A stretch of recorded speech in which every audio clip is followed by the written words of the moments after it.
Hey there, Timmy. Why'd you look so down? Boredom setting in, don't have much to do at the weekends. Well, fear not, Timmy. Wildlands Zoo at Coltham House is the answer to all of those problems. We have things with teeth, things with claws, things that hiss, and capybaras. So come on, Timmy, it's time to guilt Mum and Dad into bringing you to Wildlands Zoo. And if they say no, well, don't forget to tell them that all your friends are going, and you don't want to be the one left out, do you? In fact, I'm fairly sure it's just a bus ride away. You could always dip a hand into Mum's purse there, Timmy. Go on. She drinks on Friday nights. She won't even know. Wildlands Zoo at Coltham House. We will be seeing you soon.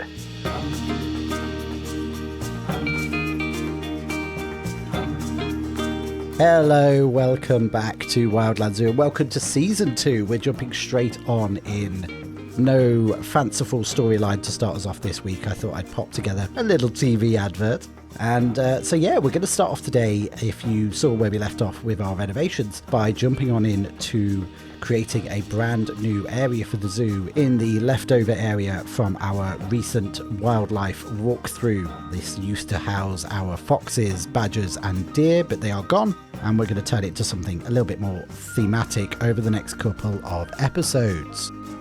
Now then, the squares that you are seeing on screen represent a different habitat, each for our area, which is going to be based around a journey into the Himalayas.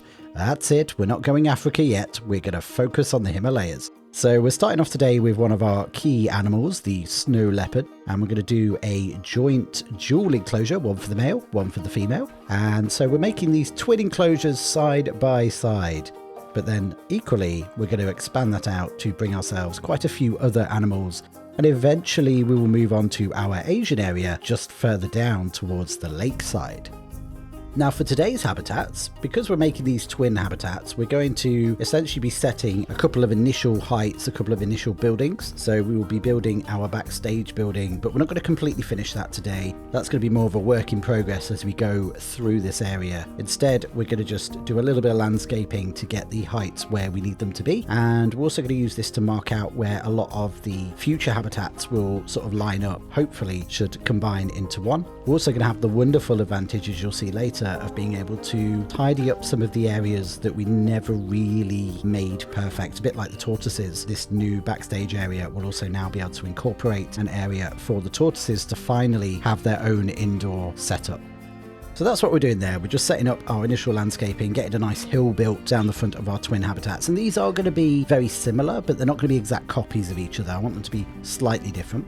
Now up top of our newly built hill, we're going to build our shell for our backstage building. And we're going to make this out of breeze blocks. This is very much not going to be seen by the public directly from pretty much anywhere. It's going to be surrounded by habitats. So we don't need to go too crazy on the outside decoration, but we may in a future episode start disguising a little bit of how this building looks.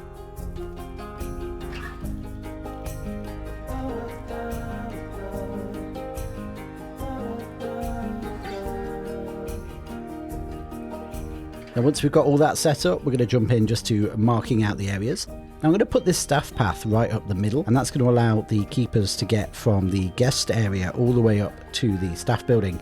But actually we're going to have a path running from where our swan pond is on the other side, also joining up the staff building, because I don't want to have to build new keeper huts. So these are going to use the keeper huts and the staff room that is in the main entrance building and make sure we get a good amount of use out of them.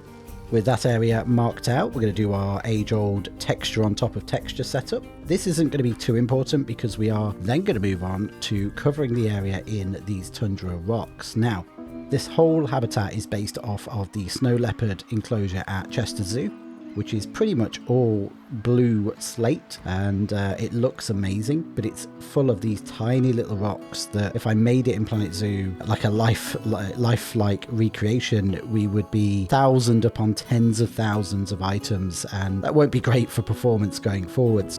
So we're going to cheat a little. We're going to use the tundra rocks and just bury them in the ground to make these nice flat areas. I'm actually being a little bit tactical with the placement of these. I know it looks very haphazard, but we're making sure we get some nice conjoining textures, but also at the same time, we're making different levels. So you'll find that it is actually a whole stepped hillside, but because we're using these variations of rocks, it won't look really stepped. It also means that we've got plenty of traversable area. The size of the enclosures that I marked out with those boxes right at the start there gives me a little bit of leeway. We're not right on the edge of what's acceptable for the animal, but it certainly isn't miles above it. So if we do start filling up too much space and means that the snow leopard can't traverse, we will then find that it is actually too small for them, and we'll end up in a similar situation to what we did with the Amazonian giant otters that we have in our Amazon house. Now, very much like our inspiration at Chester Zoo, the glass border that goes around the habitat, I'm not going to hide. I kind of want it to be seen. But we are going to make sort of sight lines, and I think both these habitats, and in fact all of our Himalayan area, is really going to focus on playing with height and playing with sight lines. So making sure we get these nice rock sort of build up in the background. Obviously the guests are going to be at the lowest part of the habitat looking upwards. So we want them to be able to look up and sort of use the perspective to make this feel a lot taller than it actually is. So we're going to build up and around little sculptures of rock. We're also going to bring in extra colours, as you can see there, of brown rock, and this just gives us a little bit of a pop of colour. Just make sure it's not all grey, and it just adds a little bit more visual excitement. Moving on, we're going to start popping in some enrichment items. Now, the snow leopard doesn't really need that much climbing, but they do climb. I wanted to make sure that there was at least a couple of opportunities to get some nice pictures. So we're going to create a couple of little climbing trees. We've got our scratching post trees in there and our rubbing pads. Again, because we're in franchise, I don't have a whole lot researched. And what you will find is, certainly in the starting cinematics of each episode, you'll probably see me go over previous habitats, and there'll be a lot more in there than there was when we made the video. And that's because as we're researching them and as we go on and I'm playing the game, we are going back and adding some enrichment items as they're unlocked to each habitat.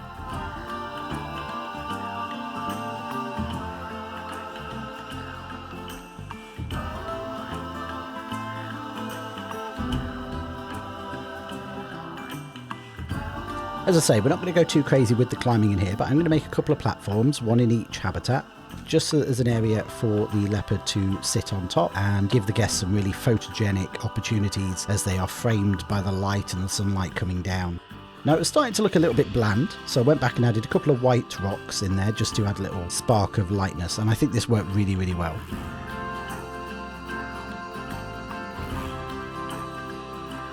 Moving on to the visitor area, so we're going to start off by making ourselves a little brick plinth. This will just sort of merge that bit where the glass meets the floor. We are actually going to build a fairly large shelter, I guess we could probably call it, but I want to start off with this very fake looking rock wall because it's part and parcel, if you missed the renovation episode, part and parcel of what I want to bring to Wildlands with each episode now is making it a lot more zoo-like, and that ironically means a lot less natural and a lot more fake.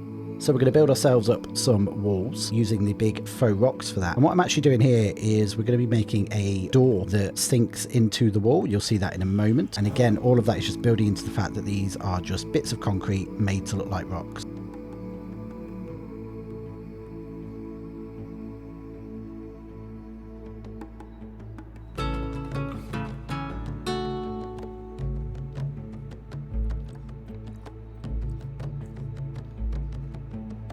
Here we go with that door there. So all I'm doing is taking a normal door, sinking it in so that you can see the frame and the handle. The hinges get a little bit lost, so I do go back and add some proper hinges onto there so it looks a little bit more chunky. But this is very much like you'd see where they carve a door out of these faux rocks, cover the front of the door in the rock material, and then you just have the handle and the frame. And I think this looked really nice in the end, and I'm going to use this method a lot more. And then just so that we don't have this really big red no entry, we're going to turn that grey and make it sink into the rock just that bit more. Now, whilst we're not doing much with the opposite enclosure today, that yellow outline there, that'll be for next week, we are going to be needing to make sure that we include a viewing area for it in the building that we're about to build for our snow leopards. So for now, all I'm going to do is I'm just going to build the rock work that makes up the inside of our shelter so that we've got something to work off of next week. A lot of this week is very much about prepping the area and getting it ready. Luckily enough, the snow leopard's habitat didn't need a whole lot to look impressive. They work really, really well just with a bit of rock.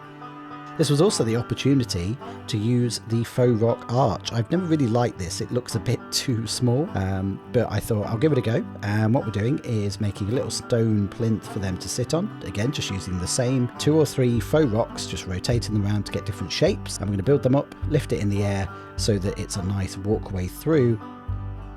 And then this big gap on the left-hand side, we're going to use some of these bigger rocks just to hide in, and it will again just form a little bit of a visual barrier to the enclosure.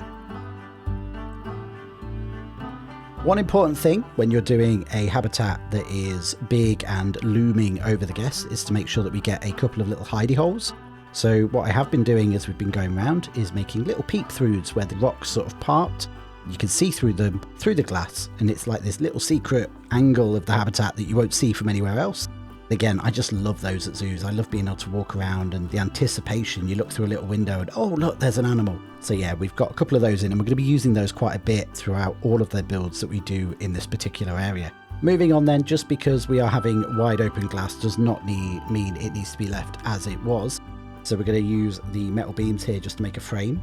And we're going to do that by painstakingly taking them along the edge of the glass, rotating them to make sure the edge of the glass stays in the middle. This took longer than the rock work did, to be honest, and it looks good when it was done, but oh, never again.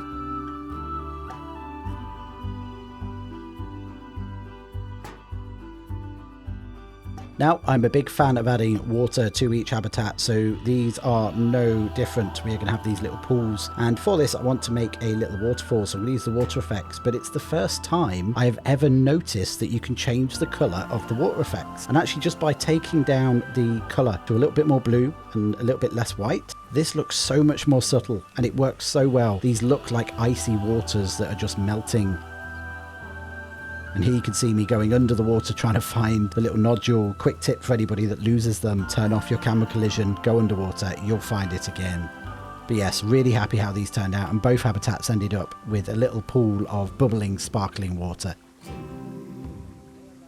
Rocking on to planting now. We're going to keep this exceptionally sparse. However, the small amount of planting we are doing has such a big impact because everywhere's really grey and brown, and these are just little pops of green and colour. So we're going to use some aster just because they're a temperate taiga plant and they work really well in this sort of climate. The buffalo grass for once will work fine. It's nice to use, and we're going to mix a bit of the green and a bit of the dried in there just so we get a bit of colour variation in there. We're not going to go crazy with it. We're just going to pop it up in little pops of colour, pops of green in areas of flat rock. And then we're going to bring in a couple of trees. And I'm going to limit myself to the Scots pine for this, largely for no other reason than it matches the scratching post tree.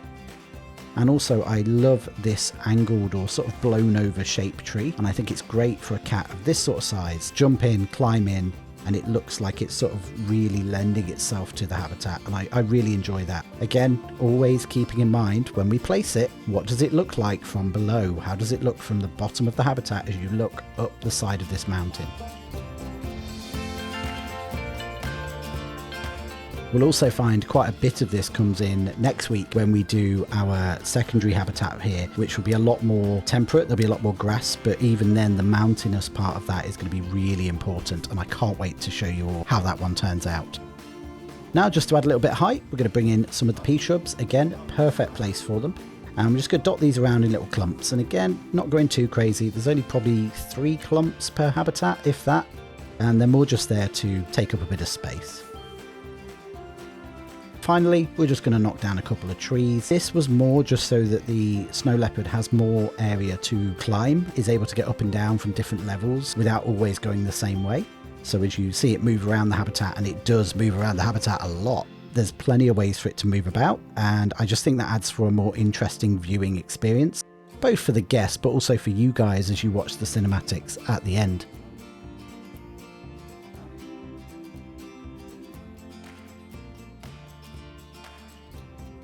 And naturally, we are going to have to bed in our fallen trees. So we're going to bring in some pea shrubs. And then I'm going to break my rule a little bit, and I'm going to add in some nettles just around the fallen trees. These would exist in this climate, but they wouldn't necessarily thrive, so we're not going to put them everywhere. Just going to have a couple of them sprouting up where that dead wood has begun to rot down, and I just love the look of nettles as they sort of curl around a fallen tree. It's one of those small things in Planet Zoo that just brings me joy, so they've got to go in here somewhere.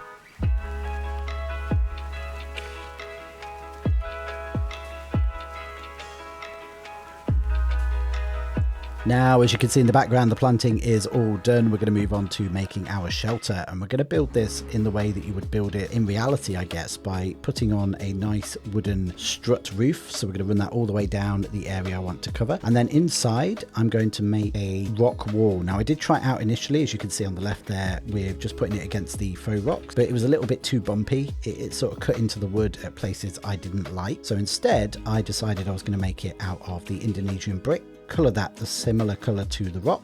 The idea would be that they've built this shelter out of the local stone, but the local stone has actually been made into a brick rather than just cobbling chunks of rock together. This is going to cover up some of that work we did earlier, but that's fine because when we go on to next week's habitat, we've already now got a backdrop to begin with, and we won't have to place them again. So they're going to stay where they are. We're not going to get rid of them. This just makes a nice back wall to our visitor centre, or visitor shelter, we could probably call it. Then with the walls placed down, we're going to start running some wooden struts all the way along. I'm not going to make you watch every single strut, this took a while. And then we're going to pop a couple of corrugated sheets of metal on the roof just to give ourselves a nice, wonderful, hashed together roof. I did consider doing a proper Himalayan Tibetan style building here, and then I thought, while that is great, this area isn't big enough to really deserve that level of expenditure, certainly from the point of view of a zoo. So this is just a very easy, very simple shelter that's very thematic, fits the style, fits the colour, but would not cost a lot to make. You could go down to a DIY store and actually build this yourself should you want to. And then just to finish it off and cover over all the gaps, we're going to make ourselves some wooden boarding. I'm going to use the Planet Zoo plank for this. I don't use this one very often, but I thought it was good enough. We're just going to make a couple of different colours, so we've got a bit of visual variation there. Make ourselves a little template, and then what we can do once we've got that is pop it all together, lift it up above the glass viewing windows, pop a border on the bottom, and we have our cover, and we can just run that all the way down our glass just to fill in all the holes there. And again, it works with the theme of the building. It looks in place and it's meant to be there, but it's also not shiny and new. With that all done, it's time to place a couple of the visitor amenities. So we're going to pop in a couple of education boards and some speakers as well. Now, I am making a priority to really make sure we get these in for these habitats. I've not yet done any of the custom signs. I am so lazy. I really needed to have done it by now. But when I do come around to it, each of these is going to get their own custom sign, zoo branded, zoo logos. Same with the entry. I might do that for next week's video. I say that every time, so we'll see. I basically have made sure that every habitat gets its own speaker, gets its own screen, gets its own sort of music in the background. I really want it to feel like a workable zoo. And that's because eventually I will pop it up on the workshop for you all to visit, and I want you to get the same experience that I have in my head. Now finally, just to finish off the decorations, the closest I could get to the Himalayan inspiration that I got from Chester Zoo, where they have these wonderful Tibetan style flags hanging down, each with lettering and symbols of the people. Unfortunately, the closest we're going to get is these squares, and on top of that, you can't really change the colour in the way I would like to have, where we could have each flag a different colour. So I felt this was probably the easiest thing to do, and just have different chunks of colour going through. And I like the effect. It got 90% of the way there, which I feel is close enough for what we can do with this game. Right, with the habitats done, it's time to move up to our backstage building. Now, we're not going to focus too much on the building today. We're going to get the bare bones in, so I'm going to run some metal beams firstly along the walls just to separate out. What I'll then do off camera is actually go in, and where these metal beams are is run some walls underneath and start sectioning them out. And that is largely because as I was building, I was sort of thinking, you probably don't want various different animals in here being able to see each other, considering we've got snow leopards mixing with tortoises, and then potentially some other non-predatory animals all within sight line and smell line of each other. Didn't feel right, so I sort of sectioned each area off, but the staff can fully transverse all the way through here. Then for each of our habitats, we're going to make a pretty identical backstage area, just using the same methods we have pretty much for every habitat we have in this zoo. So starting off with some metal tubing to make our rails, we're going to pop in our feeding box using one of the vents as our sort of sliding metal door. I find that works really well. And then we're just going to start covering everything in mesh. Now for the snow leopards, they're fairly small. They don't need too much in the way of safety precautions. We will, when we come around to decorate the backstage here, run our warning yellow lines on the floor. As I say, for today's video, we're just going to get the bare minimum of backstage caging in, basically the inside for the snow leopards, so the doors and their enrichment items, and then the outside and all the food prep and all of that we'll bring in when we do our episode on the finishing touches to our Himalayan area, once we have much more animals in this backstage.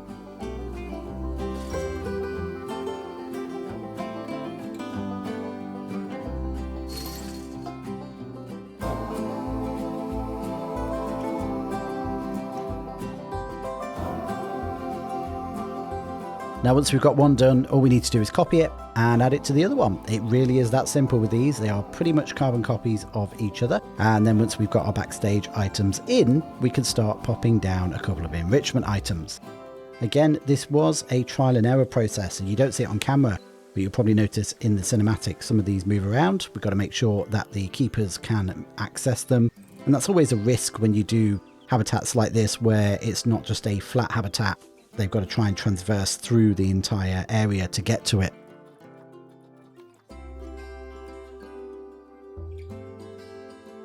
And not to be outdone, of course, we're going to be bringing back our wonderful reversed heaters, turned off, of course, these aren't heating anything, to run as little control boxes for our doors. And then what we'll be doing from those is running some electrical cables down the side along the top beams to the outside of the cage doors and connecting them up to a switch so that we'll be able to open and close the doors from outside. As I mentioned a few episodes back, we're going to try and go full detail on almost as many backstage areas as we can, and this is my little nod to, even if we aren't doing a full backstage this week, we're at least remembering to get the essentials built in. One final thing is just pop down a roof. This will not be our final roof. We will be building up and above in a future episode. But for now, just so that we can control the temperature for our snow leopards, we're just going to pop a roof on. And with that, we can jump on in to our cinematic.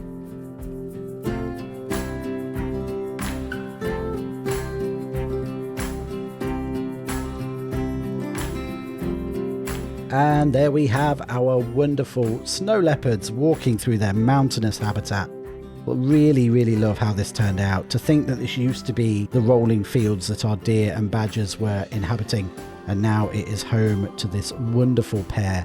Obviously, as you may know, with Planet Zoo, there really is no big reason for keeping males and females in separate habitats. In normal zoos, they only really bring them together to mate. So as a result, I kind of wanted to emulate a little bit more of that normal zoo etiquette. Plus, it gives us this wonderful wide-ranging habitat without needing to just make one big habitat for what would otherwise be two smaller animals. I think this whole area works really well and really sets the theme as we make our way into our Himalayan themed zone.